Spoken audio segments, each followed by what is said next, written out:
வணக்கம் தமிழா, வாழ்க வளமுடன். இன்னைக்கு நம்ம இந்த வீடியோவில் பார்க்க போகிறது பருப்பு உருண்டை குழம்பு எங்கள் ஸ்டைலில் எப்படி செய்யறதுன்னு தான். இந்த பருப்பு உருண்டை குழம்பு செய்யறதுக்கு நம்ம பெரிய வெங்காயம், 2 பெரிய வெங்காயத்தை ரஃப்பாக சாப் பண்ணி வச்சுருக்கோம். 2 தக்காளி, பழுத்த தக்காளியும் ரஃப்பாக சாப் பண்ணி வச்சுருக்கோம். அதுக்கப்புறம் தேவையான அளவு கல்லுப்பு, 1 எலுமிச்சம்பழ அளவுக்கு புளி, 3 டேபிள் ஸ்பூன் மிளகாத்தூள், குழம்பு மிளகாத்தூள், அதாவது கலந்த மிளகாத்தூள், மஞ்சள் தூள், எண்ணெய், கடுகு, பாதி உளுத்தம்பருப்பு, சோம்புத்தூள், கொஞ்சமாக வெந்தயம். அதுக்கப்புறமா சின்ன வெங்காயத்தை ஒரு 20லேருந்து 25 சின்ன வெங்காயத்தை நல்லா நசுக்கி வச்சுருக்கோம்.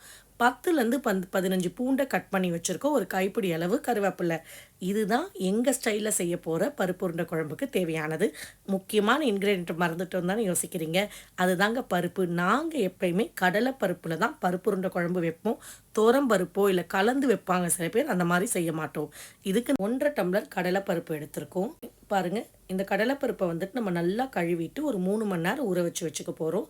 கூடவே ஒரு கைப்பிடி அளவு பச்சரிசி.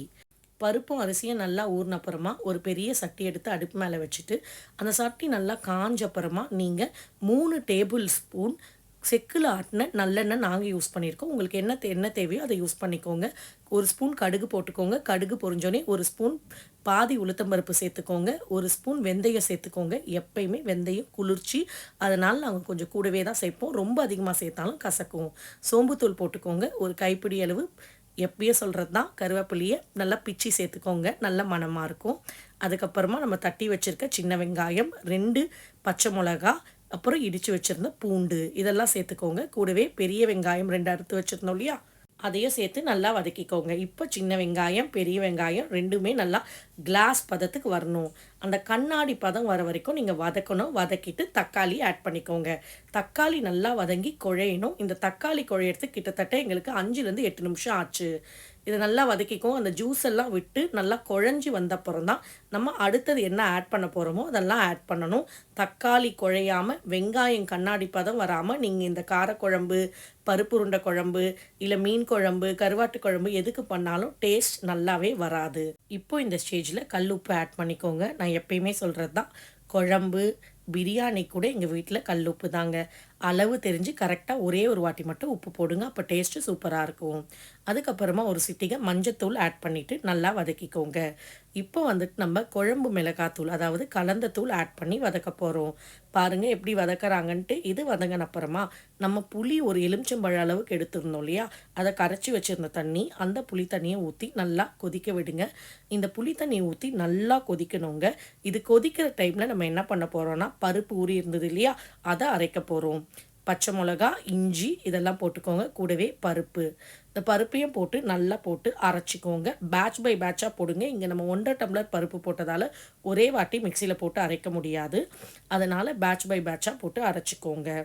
அரைக்கிறது நீங்கள் ரொம்ப நையையும் அரைச்சிடக்கூடாது. தண்ணி ஊற்றி இட்லி மாவு மாதிரிலாம். உங்களுக்கு தெரியும் இல்லைங்களா, பருப்பு உருண்டை குழம்புக்கு ஏற்ற மாதிரி தான் அரைக்கணும். வெளியே செதறிச்சுன்னா இந்த மாதிரி ஸ்பூனை வச்சு உள்ளார தள்ளிக்கோங்க. இப்போ நம்ம தேங்காய் வச்சுருந்தோம் இல்லையா, அதையுமே அரைச்சிக்கோங்க. பாருங்கள், இப்போ இந்த புளி தண்ணி போட்டு குழம்பு கொதிச்சிருச்சு. அரைச்சி வச்சுருக்க தேங்காயை மட்டும் இப்போ இதில் சேர்த்துக்கோங்க.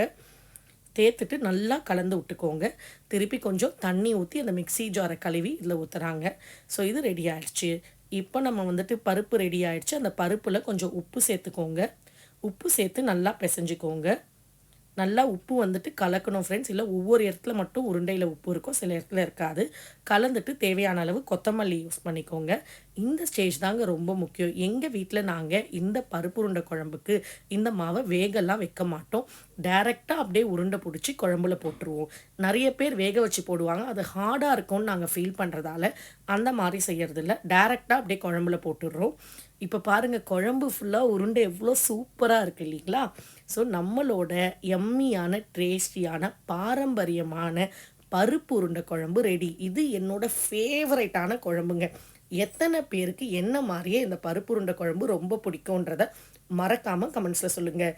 இந்த மாதிரி வீடியோஸ் பார்க்குறதுக்கு எங்கள் சேனலான தமிழ்நாடு ஃபேமிலியை லைக், ஷேர் அண்ட் சப்ஸ்கிரைப் பண்ணிக்கோங்க. Thank you friends.